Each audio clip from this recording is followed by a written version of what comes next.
네, 강의 다시 이어가겠습니다. 그렇구나.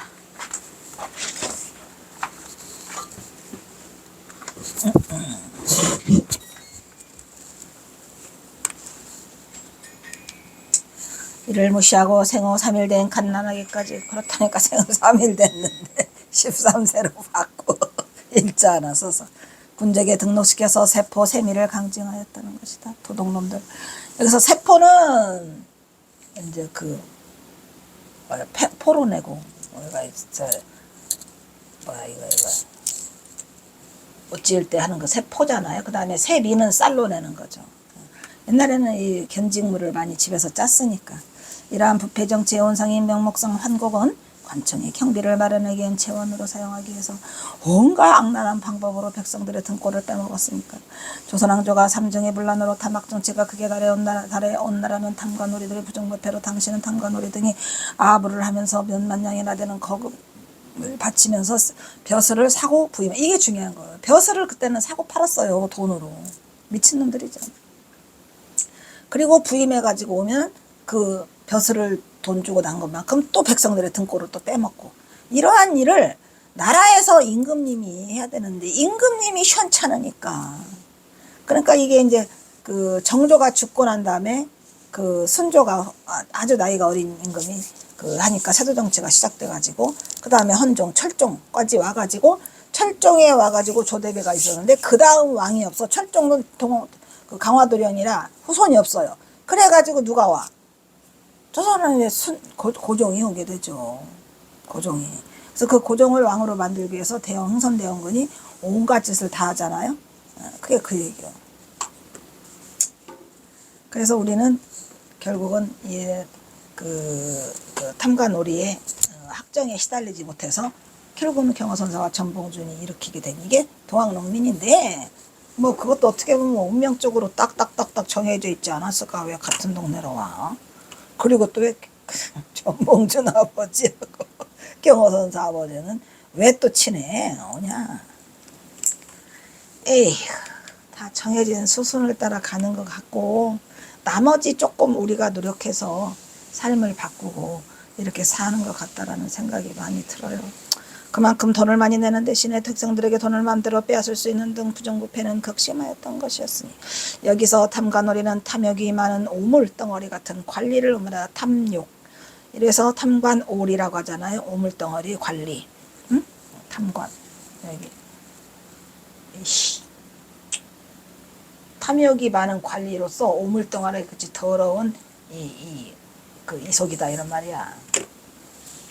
탐관오리로 극도로 부정부패와 권력형 범죄가 그때도 권력형 지금만 부정부패 권력형 범죄가 있는 게 아니라 이때도 권력형 범죄가 심각한 관료들로 정치인을 뜻하는 것으로 한마디로 벼슬을 탐하는 부패한 관리들 더러운 놈들을 말하는 거죠.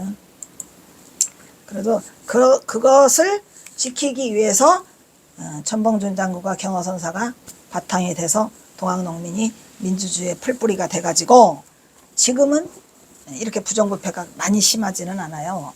왜냐 저 촛불행진 봐. 촛불행진 보라고 그렇게 눈이 오는데 거다가 지금 뒤집어 쓰고 그 뭐야 그거 이거 노숙을 하고 있잖아요. 우리 이 한국인은 그 전봉준 장군 때서부터 풀뿌리 민주주의 그러니까 쟁기를 경호선사가 쓰이다 뭐라 하냐 쟁기의 힘을 빌려서라도 거사를 탐관오리들을 그 탐관오리를 경호선사는 뭐라 했어요? 암간의 폐기물. 오 마이 갓. 암간의 폐기물들을 싹 쓸어 엎어라. 그래 대단한 거죠. 우리 경호선사에 내가 그 서간문 중에서 가장 가슴 아픈 그런 부분이 뭐냐면 전봉준에게 편지를 보냈잖아요. 그 편지 속에 이 탐관오리를 뭐라고 말해? 내가 진작에 그 얘기도 써요. 내가 진작에 그걸 하라고 했어야 되는데 하지 말라 죽이지 말라라고 말린 게 후회스럽다라고 쓰세요. 이 동학농민 일으킬 때 이제 그 새날이 밝았으니 나가서 다 엎어버리라.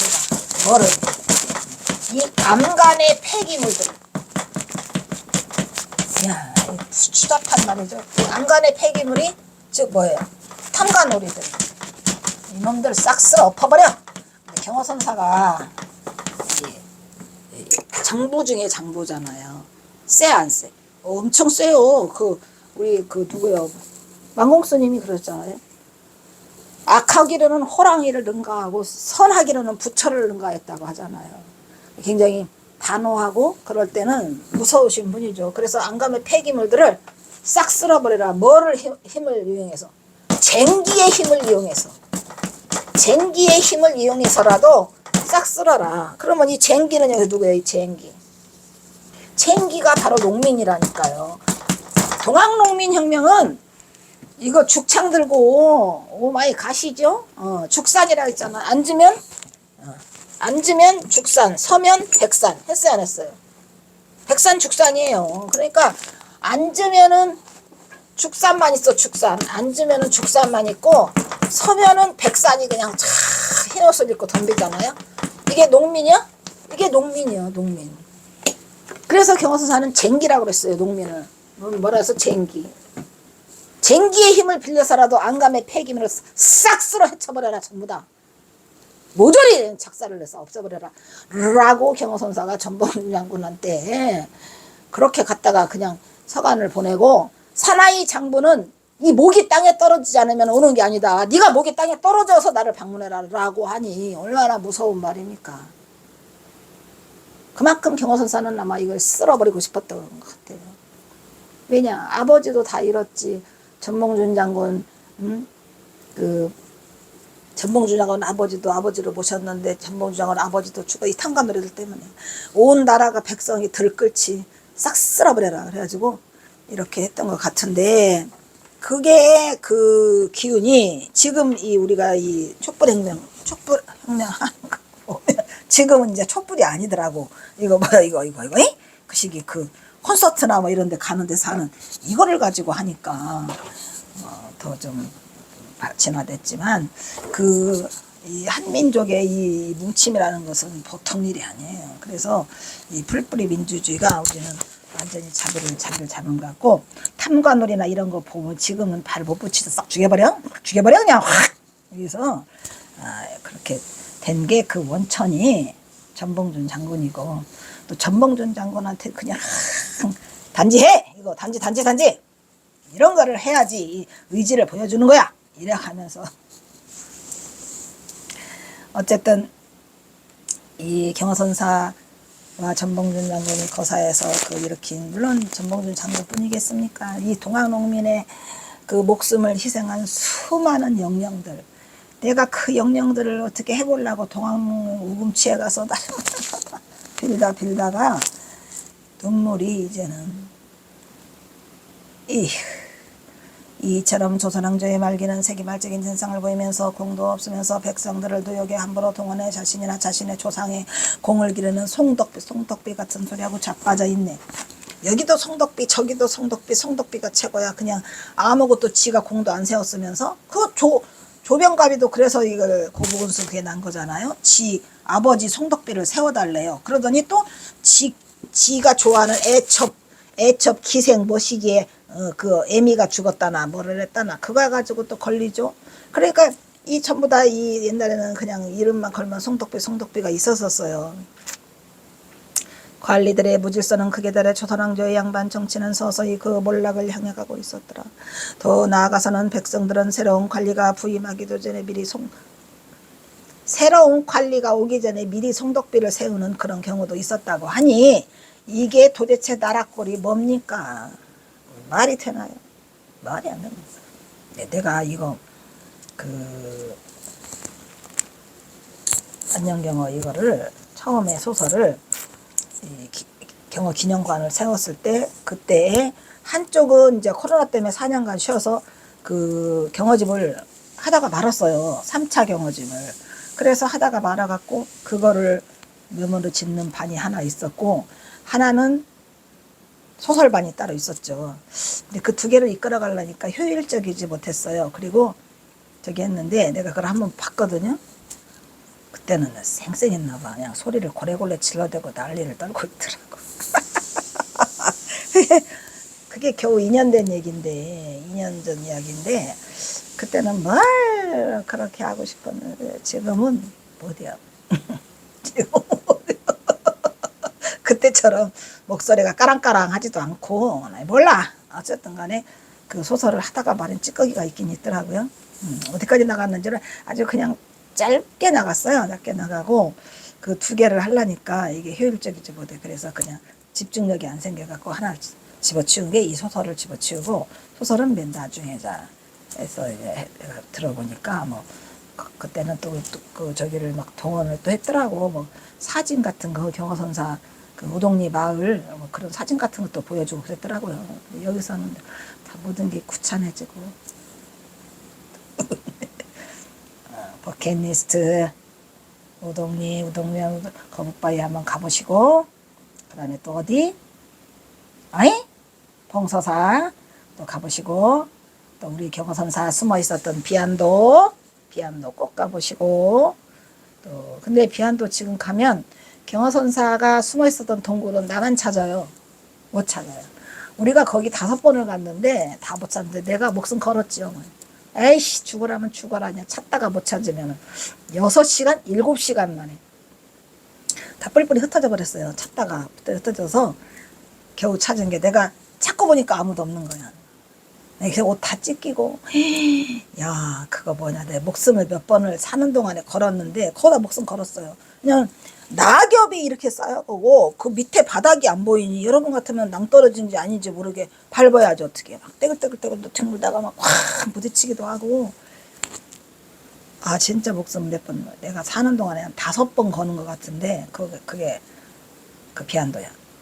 뭐 어쨌든 그 비안도 군청을, 군산군청을 찾아가서 거기를 좀 길 좀 뚫어달라고 하면은 그 씨알이 먹힐까 안 먹힐까는 잘 모르겠지만 시도는 해보려고 해요. 그래서 그 순례길을 그거를 뚫으면 가시면 더 좋을 것 같아요.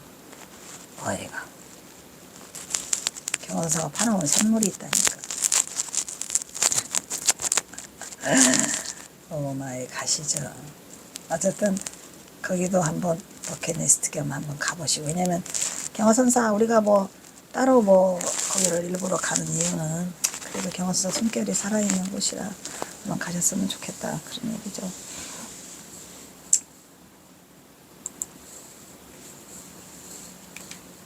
이것은 일종의 뇌물로 썩은 관리들은 뿌리째 뽑고 착한 백성들은 안심하고 살 수 있는 세상을 만들게 한 노력이 그 어느 때보다도 절실한 가운데 썩은 정치가 온 조선을 뒤덮고 있었더라. 드디어 동학농민이 일어나기 직전이에요. 이번 봉동명 우동리 신임사또가 그래요.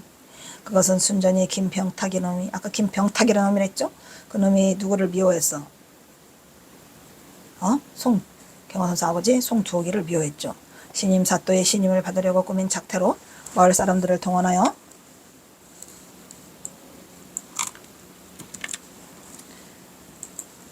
새로운 관리가 부임하기도 전에 미리 송덕비를 세워놨더라. 이런 말이에요. 이놈이 김병탁이 놈이 그 신임 사또놈의 그 송덕비를 벌써 세워놔 미리. 그래서 좋았던 것으로 이미 송덕의 죽음을 재촉하고 있었던 것이다. 암암리에 그걸 했기 때문에 몰랐죠. 특히 조선말 순조를 이어 헌종철종 때는 한마디로 탐관오리 세상이었더라. 이때 조선왕조를 지배한 안동 김씨의 세도 정치와 함께 탐관오리 수탈도 깊어지기만 했다. 심지어는 과거 급제까지도 돈 주고 과거 급제를 내 벼슬을 사고 팔아. 그걸 우리가 매감매직이라고 하잖아요. 매감매직이 돼가지고 양반 족보도 팔아요. 그래가지고 뭐 거의 그때 당시에는 양반이 거의 70, 80%를 차지하고 상민은 아주 적었다고 합니다. 그래서 심지어는 이를 만회하기 위해서 하급관직을 팔아먹는 세상으로 변하고 말았어. 무슨 세상? 매감매직. 정말 더러운 세상에 경사가 태어나가지고 참으로.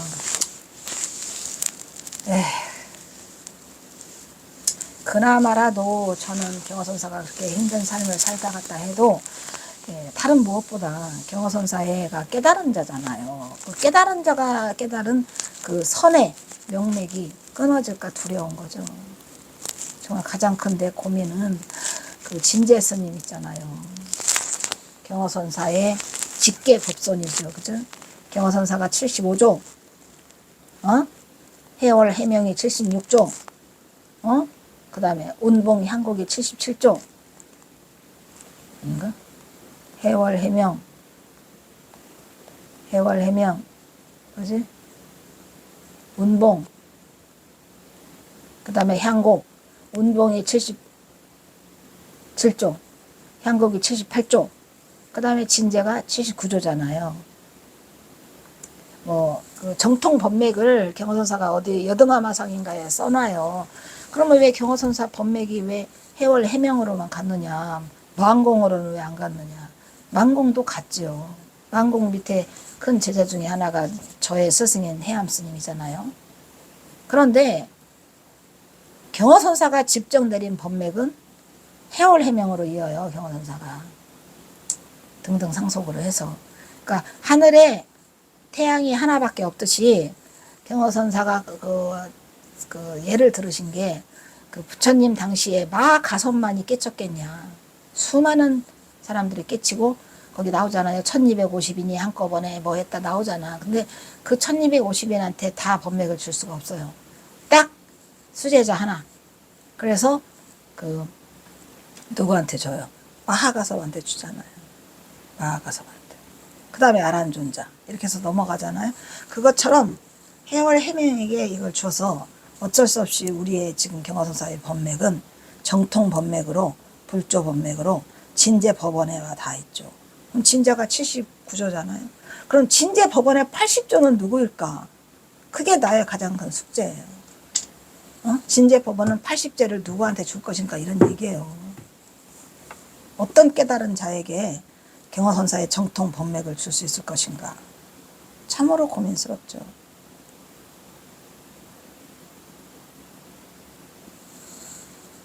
에휴.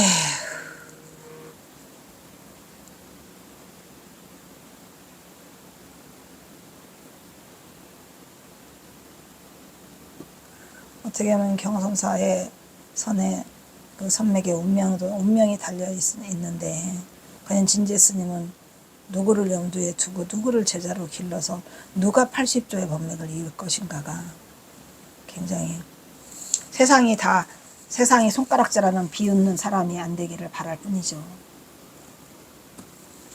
이 당시 영의정의 3번이라 오른 안동김씨 중심임을 두고 김좌근이 나주 기생 나합이라는 기생이 있죠.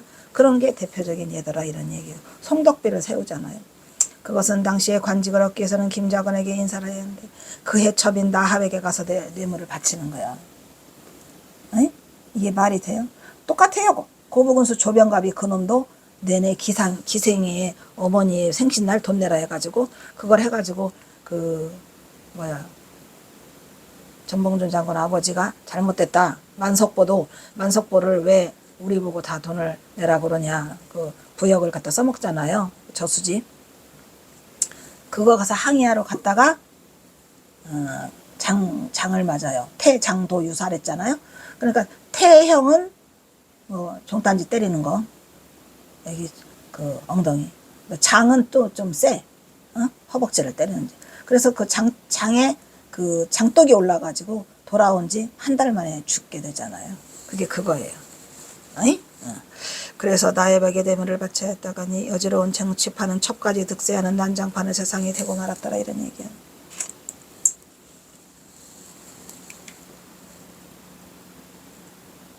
누구야? 김자근이고 어지러운 정치판이 되었더라라는 얘기죠. 나합 그 첩이 기생이 나합인데 나합에게 갖다 이게 그 뇌물을 주고 그거를 바쳐서 벼슬을 살려고 했더라. 이러한 썩어터진 세상이 경허선사가 태어난 맞물린 그런 세상이 계속되고 있는 거죠. 관하는 민초들의 눈물과 피가 어린 삶이 생생하게 어린 것이다. 바로 관하, 특히 동원과 책방이 그 중심 부대였죠. 동원, 지금도 동원이 남아있는 곳이 있어요.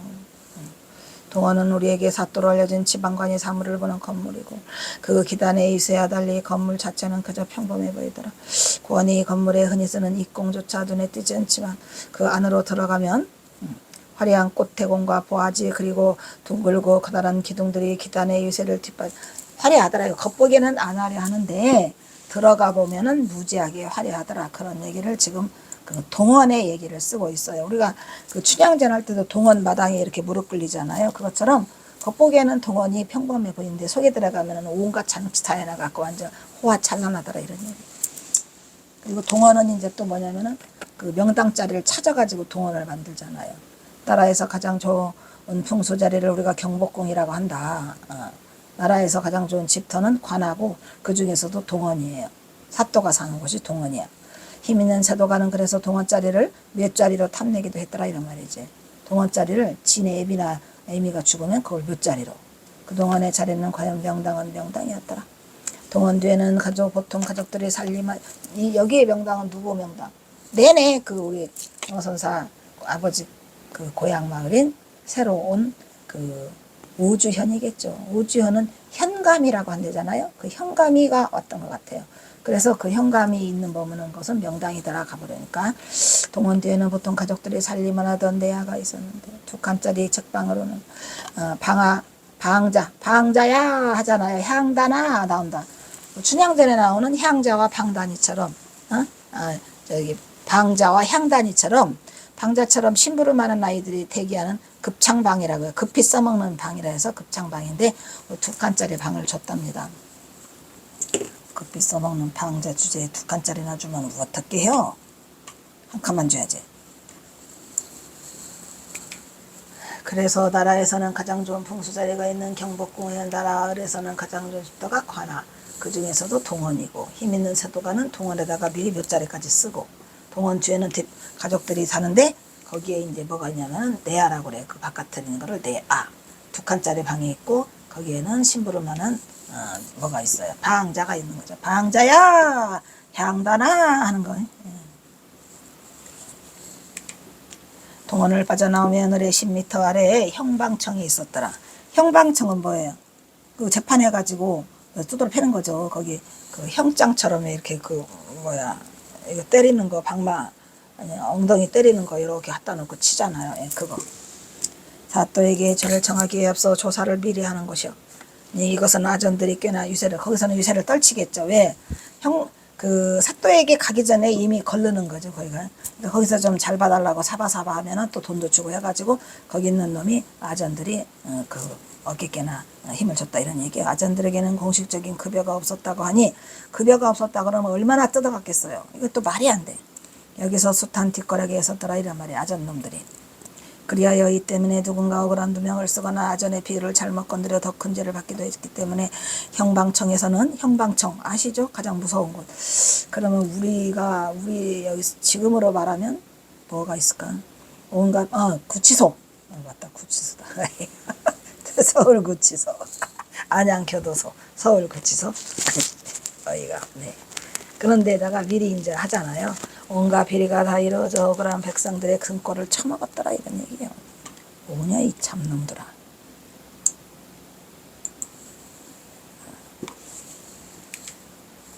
근데 이 인간도 어지간히 이거 공부를 했었나 봐. 이거 지겨워 내가 그 코로나 때문에 이 코로나는 진짜로 대왕님이지. 코로나 대왕님이 오셔서 저를 보호해 주시사 바깥을 못 나가게 해서 이것저것 쓰느라고 나도 이거 공부 많이 했어요.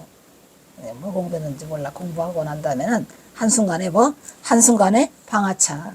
한순간에 내려놔야 돼. 한순간에 내려놔. 아무것도 몰라요. 나는 한마디도 살아본 바가 없다는 부처님이 방아차게 대가 같아. 부처님이 방아차게 대가야. 그리고 1등이야. 거기가 스승이죠. 한마디도 살아본 바가 없대잖아요.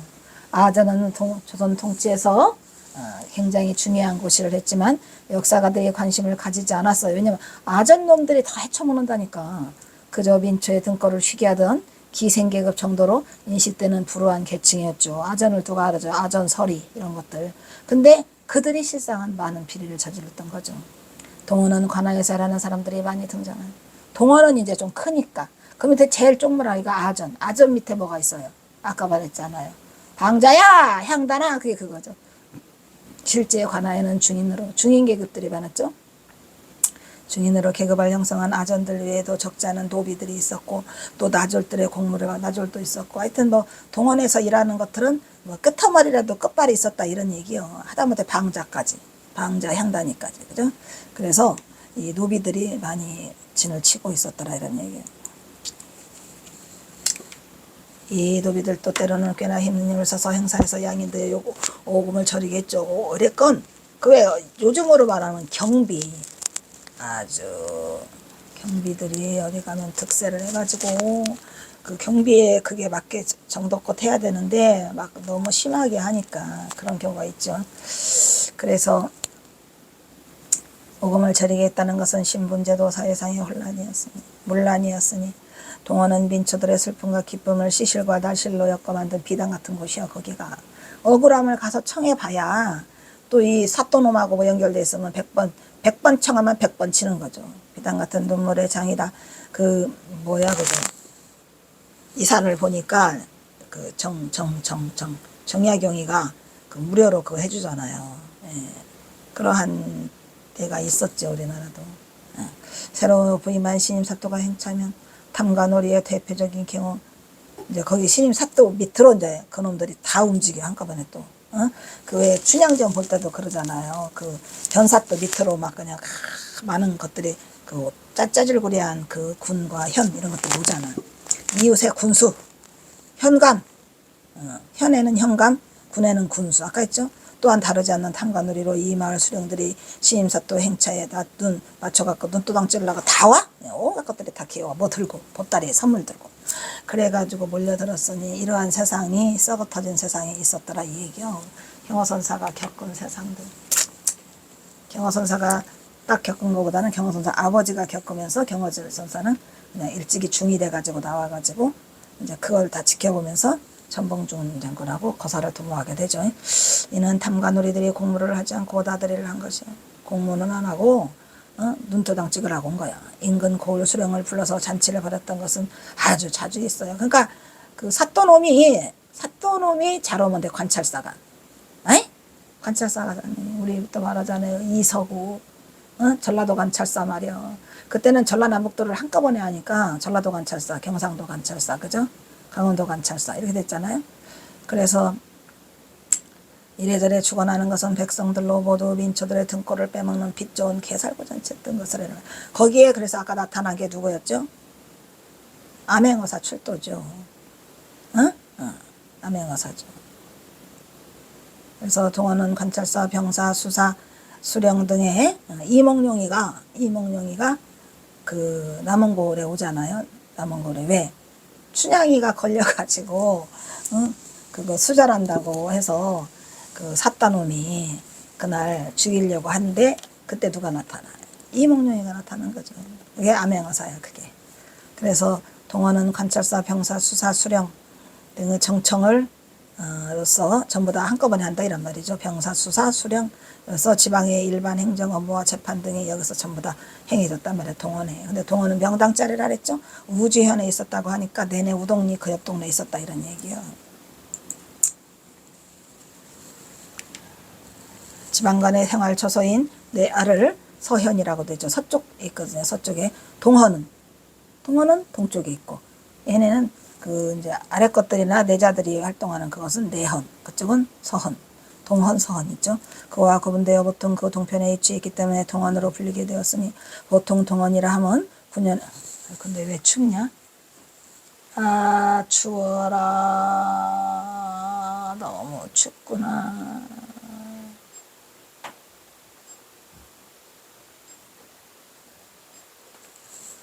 아유 추워. 보통 동원이라 하면 9년의 크기와 시대에 따라 건축의 양식이 조금씩 다르기는 하나 조선 후기 건물인 경우에는 일반적으로 동원이 거의 비슷했죠. 근데 마을마다 약간씩 다르지만 3, 4층 주교에 6칸, 7칸 측면에는 4칸 주심포 양식 알죠? 주심포에 양쪽에 이렇게 똑같이 이렇게 만드는 거. 절에 가도 주심포 양식이 많아요. 구조에 팔각지붕 하잖아요. 팔짝지붕의 장중한 체제를 갖추고 있어 민초들에게는 크게 위압적이었죠. 그러니까 벌써 건물 자체가 위압적이요.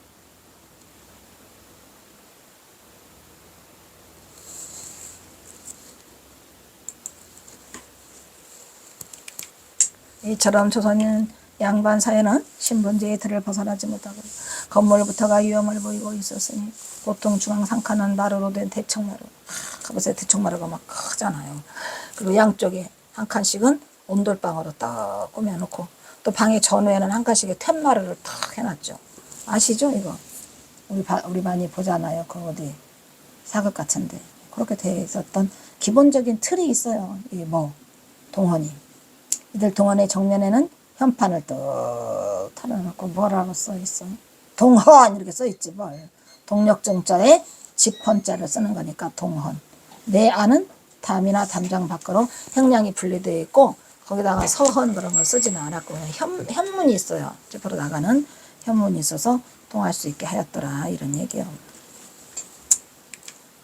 동헌은 객사 향교와 함께 지방 하나의 핵심 건물로 중요한 의의를 가진 것이었으니 이번 신임 사또의 부임에 대한 행차는 구암리 마을에서도 큰 행사로 이야기로 우동리 마을은 신임 사또 이야기로 온 마을이 술렁술렁거리기 시작했던 것으로 송덕은 이러한 조짐을 심히 염려하고 있었더라 이런 얘기야. 일단 여기서 끊도록 하겠습니다. 어떻게 하냐.